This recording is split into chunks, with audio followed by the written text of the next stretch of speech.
आज आपको लिए बड़ी इंपॉर्टेंट खबर लेके आया हूँ। इस पे डिबेट चल रही है कि लाहौर में एक एक घरेलू मुलाजमा के साथ रेप होता रहा, 5 माह की वो हामला हो गई। उसके बाद अबॉर्शन के दौरान जो है वो जिंदगी की बाजी हार गई। उसने जो बयान दिया वो उसके बयान से पहले तो ये लगा कि जैसे जो है जिस जगह वो मुलाजमत करती थी उसका जो बेटा था मालकन का, वो भी रेप में शामिल था, उसके साथ साथ ड्राइवर भी शामिल था। लेकिन उसके बाद उसका बयान चेंज हो गया। ये बयानात बदलते रहे। अब हाल ही में जैसा कि आपको मालूम होगा कि जो लड़की का बच्ची का जो वालिद है उसने एक नया बयान दाग दिया है, जिससे मामला थोड़ा सा मशकूक होता नजर आ रहा है। मुझे याद पड़ता है कि इस तरह के केसेस माजी में भी होते रहे। हमने देखा कि जो है एक माफिया जो है वो मुतहरिक रहा, वो अपनी बच्चियों का यूज करता रहा। अपनी बच्चियों को पहले मुलाजमा, घरेलू मुलाजमा के तौर पे वो रखवाते थे कहीं, और फिर उसके बाद ब्लैकमेलिंग का सिलसिला शुरू हो जाता था। Honey trap, kind of honey trap था ये। इस सारी सूरत पे बात कर देंगे। वक्त जाए किए बगैर मेरे साथ मौजूद है आमिर मिर्जा साहब, सीनियर इन्वेस्टिगेटिव रिपोर्टर हैं और बड़ी मुल्की नेशनल मीडिया में इन्होंने बड़ी अहम ब्रेकिंग न्यूज दी। इनके नाम की, इनकी क्रेडिट में है काफी बड़ी खबरें। आमिर साहब कैसे हैं आप? ठीक है, अल्लाह का शुक्र। शेर साहब आप ठीक हैं, खैरियत से हैं? अल्हम्दुलिल्लाह। अच्छा आमिर मिर्जा साहब, आपका जाहिर सी बात है इन्वेस्टिगेटिव रिपोर्टिंग में, क्राइम रिपोर्टिंग में आपकी बीट रही है 30-32 साल से, या इससे भी ज्यादा आप जो है इस फील्ड में मुतहरिक रहे। क्राइम को आप बहुत जो बखूबी समझते हैं और बड़ा इसकी जो मुहरकात है उसको इन्वेस्टिगेटिव स्टाइल में लेके आगे बढ़ते हैं। मुझे लगता है, मेरी पर्सनली फीलिंग ये है कि इस केस में भी जो लड़की है, जो बच्ची है, उसका वालिद जो है, उसके बयान से यूं लग रहा है कि जैसे इसने पैसे पकड़ लिए हैं। मुझे मुझे पर्सनली फील हो रहा है कि इसने पैसे पकड़ के और जो है ना इसने बयान चेंज किया, और फिर इसी दौरान जो अबॉर्शन के दौरान जो है लड़की फौत हो गई, तो खबर मीडिया में ज्यादा खुलडुल कर आ गई। इस पे आप क्या कहेंगे? शहरियार साहब, इस किस्म के मामला जो है ना रोजमर्रा हमारी नजर से गुजरते हैं, हम रिपोर्ट भी करते हैं, हमने इन्वेस्टिगेट भी किया बहुत सारे इस किस्म के केसेस। पहले तो ना मैं आपको थोड़ी सी बैकग्राउंड इसकी बताता हूँ, फिर मैं आपके सवाल की तरफ आता हूँ। बैकग्राउंड जो है ना इसकी वो कुछ इस तरह की होती है। माजी में भी जो बहुत से ऐसे केसेज हुए हैं ना, उन केसेस में होता ये है कि पहले मामला जो है तो हल्की फुल्की थोड़ी बहुत जबरदस्ती से ये मामला शुरू होते हैं, और फिर उसके बाद जब उनके मामला सेट हो जाते हैं बच्चियों के साथ, तो फिर वो बच्चियां अपनी मर्जी के साथ ही उनके साथ ताल्लुकात सवार रखती हैं आपकी। तो ये मामला जब चलता रहता है, और खराबी उस सूरत में आती है जब कोई डिमांड पूरी ना हो या कोई मामला खराब हो जाए। जिस तरह के इस केस में सामने आया कि वो बच्ची प्रेग्नेंट हो गई थी, फिर उसके घर पता लग गया, फिर उसका अपना ऑपरेशन करवाया गया, उसके पेट में 5 माह का बच्चा था जिसकी डेथ हो गई थी पेट में। फिर जब ऑपरेट कराया जाता है तो उसके बाद उसके बच्ची के जिस्म में इंफेक्शन हो जाता है मुख्तलिफ जगहों पर, और फिर उसकी तबीयत जो है वो ऐसा ऐसा खराब होती है, और ये इस ऑपरेशन के 2 माह बाद जाकर उसकी डेथ होती है। लेकिन उससे पहले जो एक पहली FIR दर्ज करवाई गई, वो दर्ज करवाई गई है उसकी गैंगरेप की, इज्तिमाई ज्यादती की FIR दर्ज करवाई गई। वो जो हमारे यहाँ पर मालिकान में जिस घर में काम करती थी, वो उसकी मालकन का बेटा है ऑन अली, उसके अगेंस्ट दर्ज करवाई जाती है, और एक उनका ड्राइवर है, उन दोनों के खिलाफ दर्ज करवाई जाती है, और उनको इल्जाम लगाया जाता है कि ये दोनों मेरे साथ चाहे बगाहे मुख्तलिफ औकात में ज्यादती करते रहे, जिसकी वजह से मैं प्रेग्नेंट हो। और जब वो प्रेग्नेंट होती है तो उसके मुतल्लिक वो जो ऑन अली साहब है, जो घर की मालका का बेटा है, वो घर की मालका से जिक्र करती है, उसके साथ दुहाई देती है कि मेरे साथ इन्होंने ये कुछ किया है। उसकी वालदा उसको जब चेक करवाती है तो पता लगता है कि ये मामला जो है वो कराची की तरफ जा रहे हैं। बहरहाल वो बात करते हैं किसी डॉक्टर से, पहले उसको मेडिसिन गोलियां ला के देते हैं, लेकिन मामला सेटल डाउन नहीं होता। वेट करते हैं, जाहिर बात है अब किसी को मेडिसिन देनी है तो उसका रिजल्ट आने में तो थोड़ा टाइम तो लगता है। तो उन्होंने कुछ वेट किया। मीनवाइल ये बच्ची जो है ये चली जाती है अपने घर फैसलाबाद, वहां पे कुछ मकोवल का इलाका है, वहां की रिहायशी है, वहां चली जाती है। तो 15-20 दिन की छुट्टियों में कोई शादी वादी थी या कोई अपना छुट्टियां लेकर वहां भेज दिया। जब वहां जाती है तो इसकी तबीयत वहां जाकर ज्यादा बिगड़ जाती।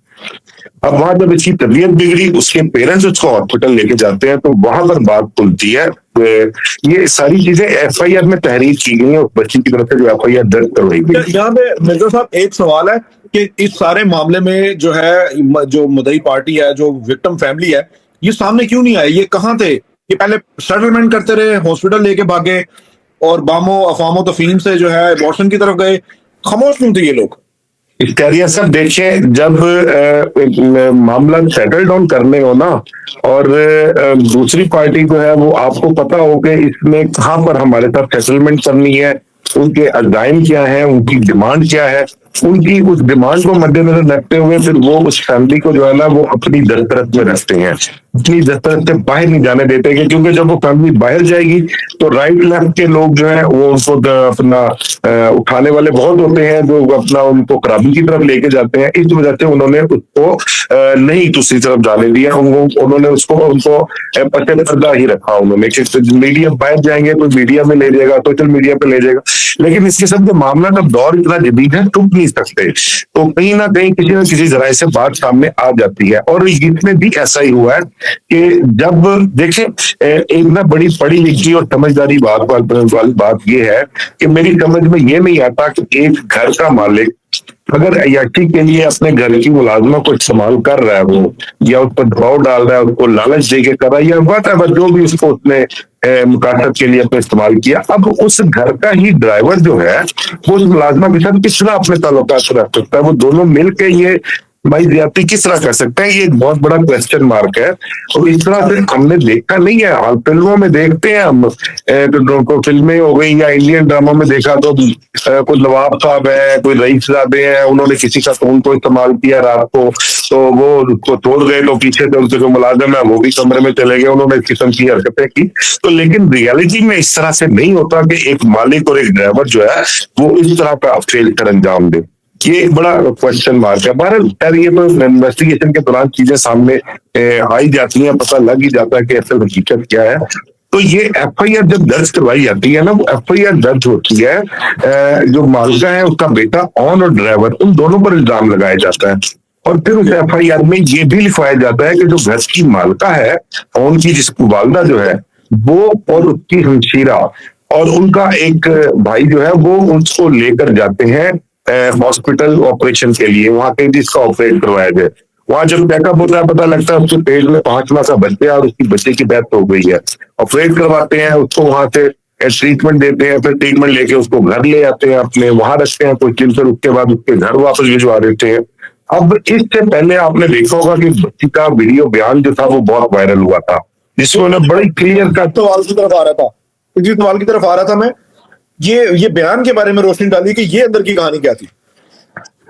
देखिए, जो पहले उसने बच्ची ने बयान दिया ना, वो उसने वीडियो बयान दिया था, उसमें उसने बड़ा क्लियर कट जो है उसने कहा था कि जी मेरे साथ ये फला फला ऑन ने और जो ड्राइवर हस्ते ना वो इज्तिमाई ज्यादती करते रहे मुख्तलिफ औकात में।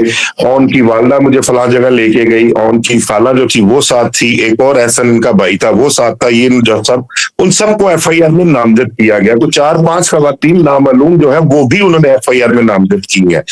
अब उसके बाद बच्ची की जब हालत खराब होती है, तबीयत बिगड़ती है उसकी, उसको सर्विस हॉस्पिटल लाहौर लाया जाता है, वहां 2 दिन एडमिट रहती है, 2 दिन बाद उसकी डेथ हो गई। उसकी डेथ जब हो गई उसके बाद उस एफआईआर जो 376 की एफआईआर काटी गई थी इज्तिमाई ज्यादती की, उसमें 302 की दफा जो वो भी ऐड कर दी जाती है। अच्छा, अब इससे पहले उस एफआईआर की जो तफ्तीश होती है ना इज्तिमाई ज्यादती वाली, उस तफ्तीश में जो ऑन ली है, जो मालिक है घर का, जो उसको इस एफआईआर से फारिग कर दिया जाता है, उसको बरी जिम्मा कर दिया जाता है। इससे कबल ऑन को भी गिरफ्तार कर लिया था, हसन भी गिरफ्तार हुआ था, उन दोनों को जुडिशियल करवा दिया था, जेल भिजवा दिया था। लेकिन अब उसके बाद जब बच्ची की डेथ होती है उसके बाद पता लगता है कि ऑन को जो है उसने बरी जिम्मा करार दे दिया था बच्ची में। 164 का बयान उसने करवाया, और वो 64 का बयान भी जो जज साहब है, जो मजिस्ट्रेट साहब है, उन्होंने हॉस्पिटल जाकर गालबन वो बयान लिया है, और वही वीडियो सोशल मीडिया पर भी बहुत वायरल हो रही है। उसमें उसने सारा मुद्दा जो है जितना भी है वो सारा हसन ड्राइवर के ऊपर डाला है, बाकी सबको उन्होंने क्लीन चिट दे दी है कि नहीं उनका कोई कसूर नहीं है। तो मैंने हसन के कहने पर इन सबका नाम जो है इसमें लिखवाया था। अब मामला इस तरह सादा नहीं है जितने के आपको नजर आ रहे हैं, मामला में पेचीदगियां बहुत हैं। एक तो वो 302 की दफा जो है वो भी उसमें दर्ज कर दी गई है, फिर कुछ हुकूमती लोग जो है वो भी इसमें इन्वॉल्व हो चुके हुए हैं, वो भी इस मैटर को देख रहे हैं। फिर प्रोसिक्यूटर जनरल जो है उन्होंने भी जो है वो पार्टी को बुलाया हुआ था, दोनों पार्टियों को, वो भी इस बारे में मालूमात हासिल कर रहे हैं। अब इसमें देखना ये है, जो हुकूमती लोग हैं और जो अपना इदारे हैं वो ये देख रहे हैं कि इसमें सच्चाई कितनी है। आया कि जो पहली एफआईआर इस बच्ची आयशा की तरफ से दर्ज करवाई गई थी, जो वीडियो पहला बयान वीडियो सोशल हुआ था, उसमें कितनी सच्चाई है, उसमें दूध का दूध पानी का पानी इन्होंने करना है। अगर उसमें कहीं भी जरा सी भी एक कोई झोल नजर आया और इस फैमिली का जो जहां पर वो काम करती थी उनका कोई जरा सा भी कसूर हुआ, तो उनको फेयर किसी सूरत नहीं किया जाएगा, ये मैं आपको क्लियर बता दूं। और बड़ी बात है जो आपने स्टार्ट में पहला सवाल किया था, उसका बात काफी तवील होगी, लेकिन मेरा ये था कि मैं सारे हालात आपको बयान करूं इसके कि ये केस स्टार्ट कैसे होता है और फिर क्या होता है। वो जो आपने बात की ना कि उसके वालिद ने बड़ा प्रेशर लगाया था, उसने पैसे लिए हैं, पैसे लेके उसने सुलह कर लिया, ये बात हमारे भी इल्म में आई है। हमने भी कई लोगों से बात की है, पुलिस जराये से भी बात हुई है कि ये जो बच्ची का दूसरा बयान आया ना, 164 का बयान सोशल मीडिया पे वायरल हो रहा है, इस बयान के लिए उसके बच्ची के वालिद का बड़ा प्रेशर था, फिर फैमिली का भी प्रेशर था। और जाहिर बात है ऐसे मामला में बड़े वास्ते भी दिए जाते हैं, बड़ा जज्बाती भी किया जाता है, समटाइम बहुत ज्यादा थ्रेट भी किया जाता है, उसमें लाइफ थ्रेट भी होता है, आपके फैमिली मेंबर्स हैं उनके लिए भी लाइफ थ्रेट होता है। तो वो 18-19 साल उम्र थी उसकी बच्ची की, एक तो उसके साथ जो कुछ हो रहा था वो एक छोटी उम्र में कच्चे जेल में हो रहा था। पहले मैंने बताया ना, अगर साल काम किया उन्होंने, थोड़ा जबरदस्ती की उसके साथ, और फिर उसके बाद जब उन्होंने देखा कि अब लाइन बन गई है तो फिर वो अब वो कुछ लालच भी दी होगी उन्होंने, उसको पैसों की दी होगी, कोई मोबाइल की लालच और कोई चीजें, जो कुछ भी हो सकता है वट। तो ये मामला शायद होते इतना है।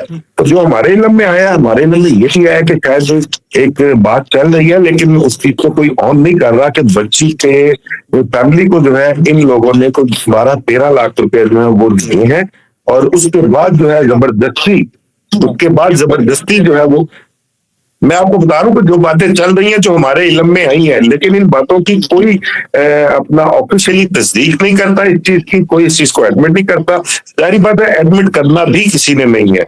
और जब 12-13 लाख की बात चल रही है तो जी 12-13 लाख रुपया फैमिली को दिया गया।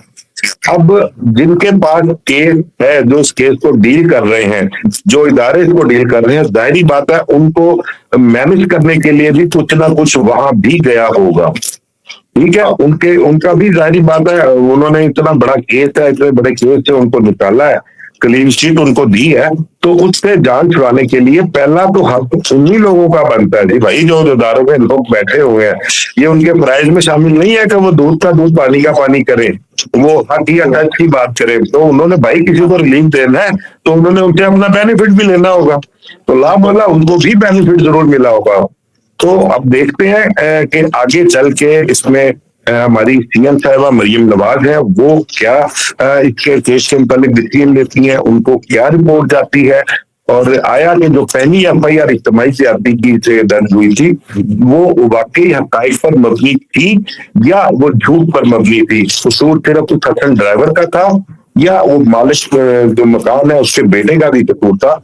इसके मुताबिक जब तक रिपोर्ट सीएम को नहीं जाती, वो सारी चीजें सामने नहीं आती, 1-2 दिन में 4 दिन में ये चीजें क्लियर हो जाएंगी। क्योंकि हम 302 की दफा भी लगी है, 302 की दफा जो है उसमें भी उन्होंने पुलिस ने इंटरोगेट करना है, और जिन लोगों को क्लीन चिट दी जा चुकी है उनसे दोबारा पूछगुछ होनी है, उनसे दोबारा तफ्तीश होनी है, उनको दोबारा बुलाया जाना है, और किसी एक जगह पे नहीं बुलाया जाना, ये मुफ्ती फोरम से बुलाएंगे उन्हें, वहां बैठकर फिर वो डिटेल में उनसे डिस्कस भी करेंगे, पूछेंगे भी।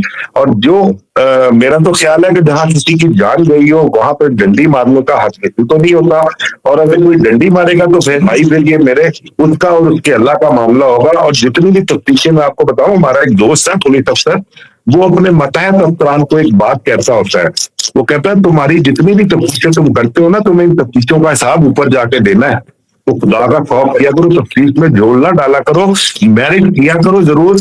अगर किसी को कोई फेवर भी देनी है ना तो कोशिश किया करो कि उनके दरमियान तस्फिया करा दिया करे, दोनों पार्टियां राजी हो। लेकिन अगर आप तफ्तीश में किसी के साथ ज्यादती करोगे तो तुम लोगों ने अपनी तफ्तीशों का हिसाब जो है वो ऊपर जाके देना है। तो अगर कोई भाई किसी की बच्ची की जान गई है, फायदा उसकी फैमिली के लोग ले गए, और जो अय्याशी की वो दूसरे लोगों ने की, लेकिन वो बच्ची तो अपनी जान से चली गई ना। उसने दुनिया में देखा क्या है, 18-19 साल की उम्र क्या उम्र होती है उसकी, लेकिन उसकी जान गई है। अब देखें आगे 2-4 दिन में 5 दिन में इसका क्या रिजल्ट निकलता है, क्या पता लगता है इसके मुताबिक। आमिर मिर्जा साहब, आपने बड़ी तफसील से बताया, बहुत जबरदस्त जो है केस की मुहरकात भी आपने क्लियर बता दिए, और यकीनी तौर पे ये लम्हा फिक्री है कि अगर पुलिस जो है इसमें इंसाफ नहीं करती और जो है इंसाफ के तकाजे पूरे नहीं करती और खासतौर पे उस अहले खाना को रिलीफ नहीं देती